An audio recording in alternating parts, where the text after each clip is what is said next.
잠시 기도하고 오늘도 주님의 말씀을 나누도록 하겠습니다. 좋으신 아버지 하나님 감사합니다. 오늘도 하나님께서 새 날을 주셨고 오늘도 하나님 말씀을 대언할 수 있는 귀한 시간 주심을 감사합니다. 아버지, 이 말씀을 통하여 우리에게 아버지 하나님이여 꼭 필요한 말씀을 주시고 오늘도 이 말씀을 통하여 주님 앞에 더 가까이 가게 하시고 주님의 마음을 더 담게 하시고 더 회개하게 도와주시고 이 어둠을 내려놓고 하나님의 빛으로 채워질 수 있도록 주님 인도하여 주옵소서. 이 말씀을 듣는 자가 깨어날지어다. 이 말씀을 듣는 자가 죽은 영혼이 살아날지어다.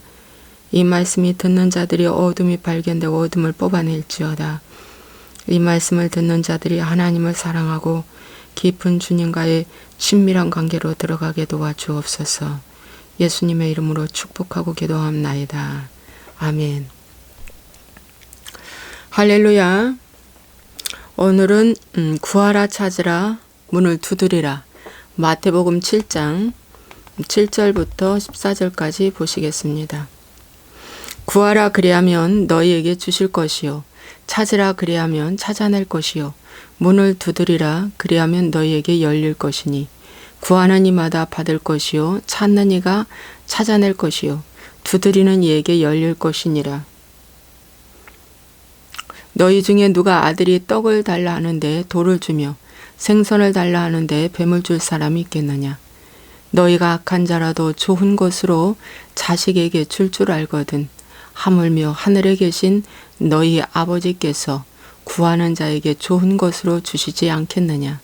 그러므로 무엇이든지 남에게 대접을 받고자 하는 대로 너희도 남을 대접하라. 이것이 율법이요 선지자니라. 아멘.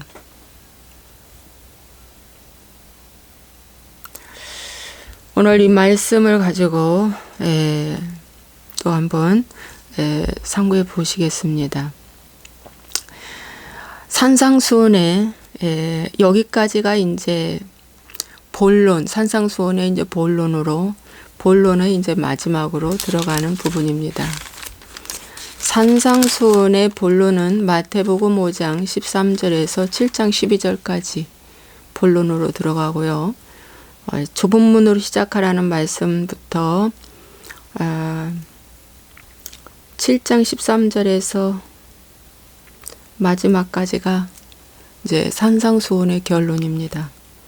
그런데 오늘 이 말씀을 가지고 하나님은 구하라, 찾으라, 문을 두드리라 이렇게 적극적으로 기도하라고 말씀해 주고 있습니다. 그래서 이 말씀은 누가복음 11장에 우리에게 또 이 말씀과 동일한 말씀이 있습니다. 누가복음 11장에는 기도의 장인, 기도하라는 말씀인데요. 주기도문을 하나님이 알려주시면서 또 이르시되 하면서 밤중에 찾아온 벗에 대해서 이야기를 해줍니다. 하나의 예를 들면서 이야기를 해주는 거죠. 그러면서 너희가 악한 자라도 자식에게 좋은 것을 줄 줄 알거든 하물며 천부께서 구하는 자에게 성령을 주시지 아니하겠느냐라고 말씀해 주고 있습니다. 그래서 오늘 그 밤중에 그 찾아온 벗이 어떻게 하냐면 이렇게 말해주고 있어요. 밤중에 벗이 왔습니다. 그런데 그 벗이 뭐라고 말하냐면 떡 세 덩이를 내게 이제 배가 고프니까 밤중에 손님이 왔습니다. 그래서 자기 그 친구한테 가서 밤중에 친구한테 가서 나에게 떡 세 덩어리만 구워달라고 합니다. 내 벗이 내 친구가 여행 중에 내게 왔는데 내가 먹일 것이 없다 하면서 떡 세 덩어리만 간청을 하는데 그 밤에 자고 있는 그 친구는 뭐라고 말하냐면 나를 괴롭게 하지 말라. 문이 이미 닫혔고 아이들이 나와 함께 침실에 누웠으니 일어나 내게 줄 수가 없다. 때를 놓쳤다는 거죠. 이제 지금은 잠을 자는 시간이고 깊은 밤인데 이제 너에게 일어나서 줄 수 없다. 친구지만은 줄 수 없다. 안에서는 그렇게 이제 답이 왔어요. 그런데 내가 너에게 말하노니 그 친구가 다시 말하기를 비록 벗됨으로 인하여서는 일어나서 주지 아니할지라도 그 간청함을 인하여 일어나 그 요구대로 주겠다고 말을 합니다. 그러면서 구하라 그러면 너에게 주실 것이요 찾으라 그러면 찾아낼 것이요 문을 두드리라 그러면 너에게 열릴 것이니 이 말씀을 하신 것은 포기하지 말고 꾸준히 기도하라는 것입니다. 우리가 기도했는데 우리의 때에 응답이 안 올 때가 있어요. 우리도 떡 세 덩이를 구하고 싶어요. 그런데 그 떡 세 덩이를 구할 수가 없어요.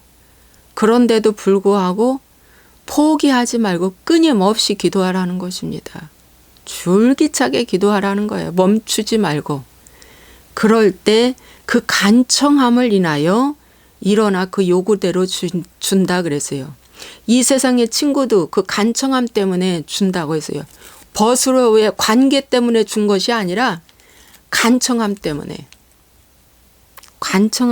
주신다고 말씀하고 있습니다.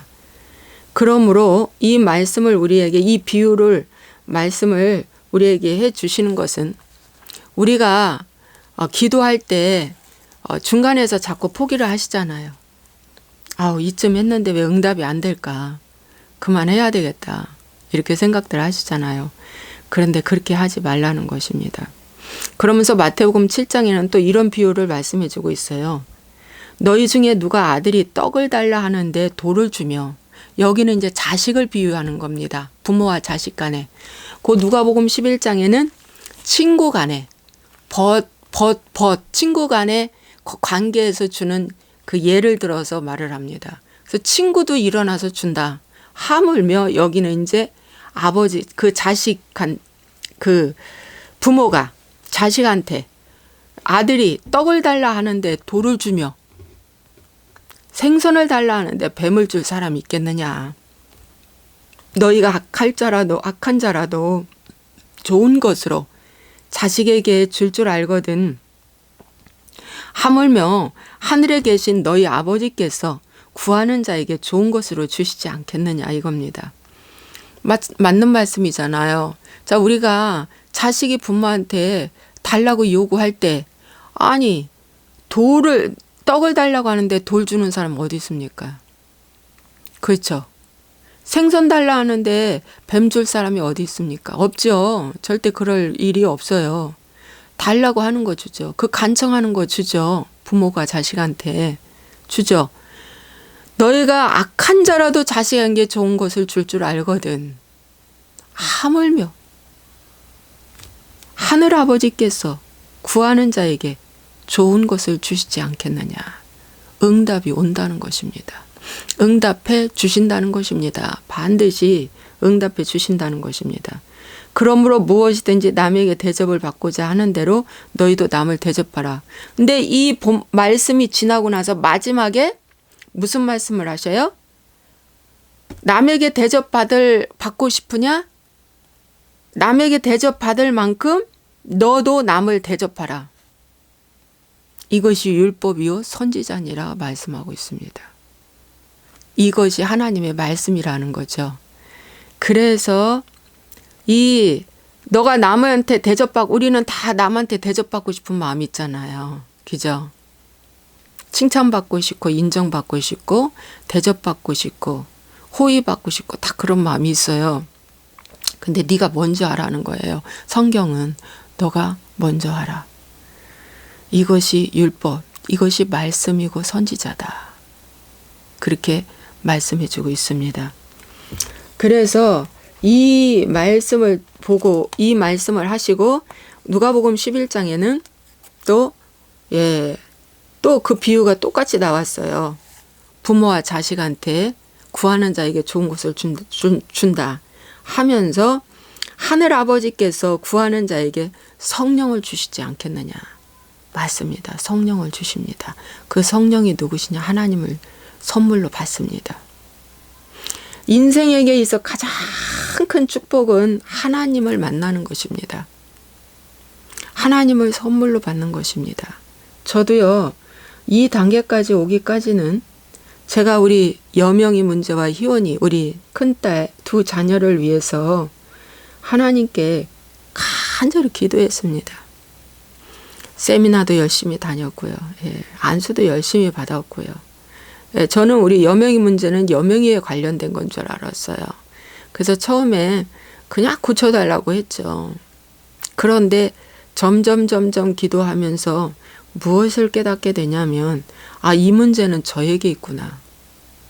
저에게 있구나를 발견하게 됐어요. 그래서 여명이를 내려놨습니다. 그리고 저를 위해서 기도하기 시작했어요. 하나님, 제가 하나님 고침받아야 되겠습니다.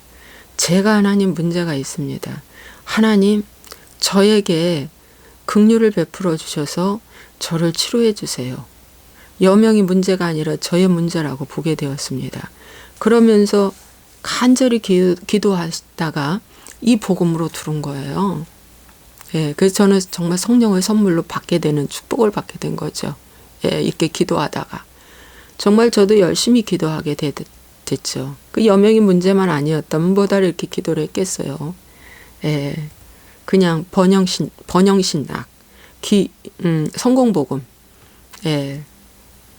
이런 기복신앙에 푹 빠져서 여명이와 희원이의 이 고통이 아니었다면 개척할 필요가 없어요. 그냥 거기서 은퇴하면 되니까요. 그랬다면 저는 그야말로 성령도 모르고 가장 성령을 많이 외친 그곳에 성령도 없고요. 구원도 없고요. 저는 정말 교만하기 짝이 없었을 것입니다. 그리고 이 은혜로도 들어오지 못하고 저는 100% 지옥 갈 인생이었어요. 그걸 생각하면 정말 끔찍해요. 그래서 기도에 대해서 오늘 이 산상수원에 하나님이 2번 강조해주고 있는 겁니다. 왜? 너무 중요하기 때문에. 그래서 여러분, 구하기도 하고 찾기도 하고 두드리기도 하십시오. 기도의 3단계. 구하기도 하고 찾는 거예요. 또 적극적으로 나서야 돼요. 찾아야 됩니다. 그리고 두드리는 것입니다. 저의 남편도 이 단계로 어떤 때는 급할 때는 이렇게 기도해요. 저희 남편도. 그러면서 저희 남편도 기도응답을 받습니다. 근데 가장 중요한 기도응답은 뭔지 아십니까? 성령을 선물로 받는 것입니다. 주님을 구해야 됩니다. 그래서 주님을 구하는 것이 주의 뜻을 구하는 기도입니다. 근데 나의 행복과 나의 성공을 위해서, 나의 편리함을 위해서, 나의 안정을 위해서 구하는 기도는 나의 뜻입니다. 나의 뜻을 이루어 달라고 기도하는 기도는 언젠가는 물거품이 돼서 다 걷어갈 것입니다. 그러나 주님의 뜻을 위한 기도는요, 성령을 선물로 받는 것입니다. 주님의 뜻을 위한 기도는요, 남을 대접하는 그러한 삶으로 바꿔질 것입니다. 그래서 율법을 지키고 선지자의 삶을 사는 그러한 삶으로 이제 하나님이 바꿔지라고 이 말씀을 해주고 있습니다. 율법이요 선지자다. 여기서 율법은 모세를 의미하고요. 선지자는 엘리야를 의미해주고 있습니다. 능력, 선지자. 그래서 오늘 이 기도에 대해서 여러분에게 말씀을 드렸는데, 여러분의 구할 게 얼마나 많습니까? 많죠. 구할 것이 너무 많아요. 이것도 주세요. 저것도 주세요. 구할 것이 많죠. 그러나 밤중에 찾아온 벗을 위해서 내가 줄 것이 없어서 또 다른 벗에게 가서 떡 3덩이를 달라고 간청한 것처럼, 하나님께 향하는 기도는요, 무시로 성령 안에서 기도하라는 것입니다. 언제든지 그분은 열려 있습니다. 밤중이든 새벽이든 낮이든 언제든지 일터에서나 가정에서나 어디서든지 하나님은 항상 열려 있습니다. 그러므로 그분께 간절히 구하십시오. 그리고 적극적인 모습으로 구하십시오. 예. 적극적인 모습으로 구할 때 1%의 가능성이 없는 것이 이루어지더라고요. 정말 1%의 가능성이 없는데 이루어지더라고요. 예. 저희도 그런 것을 경험하게 됐습니다. 이건 1%의 가능성도 없습니다. 그런데 되더라고요. 할 수 있습니다, 여러분. 할 수 있습니다. 정욕으로 구하지만 않는다면 할 수 있습니다. 예. 그래서 성령님을 간절히 구하십시오. 그러면 그 성령의 인도함을 받는 것이 그의 삶에는 젖과 꿀이 흐르는 땅으로 인도되는 놀라운 축복이 임하게 될 줄로 믿습니다. 기도하겠습니다. 좋으신 아버지 하나님, 오늘은 구하라 찾으라 문을 두드리라 라고 하는 기도에 대해서 말씀을 전했습니다. 하나님, 이 말씀이 우리의 삶 속에 그대로 적용되게 하여 주옵소서. 정말 1%의 가능성이 없는 절대절명의 정말 문제 앞에서도 이 말씀을 붙잡고 기도하고 상대한테 찾아가서 설득하며 또 기도하고 기다리면 반드시 하나님 그 기도가 응답되는 놀라운 축복을 허락해 주실 줄로 믿습니다. 기도만 하고 있는 게 아니라 찾기도 하고 두드리기도 할 때 하나님의 놀라운 은혜와 축복이 임하게 될 줄로 믿습니다. 하나님, 구하는 지혜도 주시고 찾을 수 있는 지혜도 주시고 두드리는 담대함도 주시옵소서. 너의 간청함을 인하여 내가 주리라 말씀한 것처럼 우리의 그 간청함이 하늘나라에 상달될 수 있도록 축복하여 주옵소서. 주 예수와의 이름으로 축복하고 기도하옵나이다. 아멘.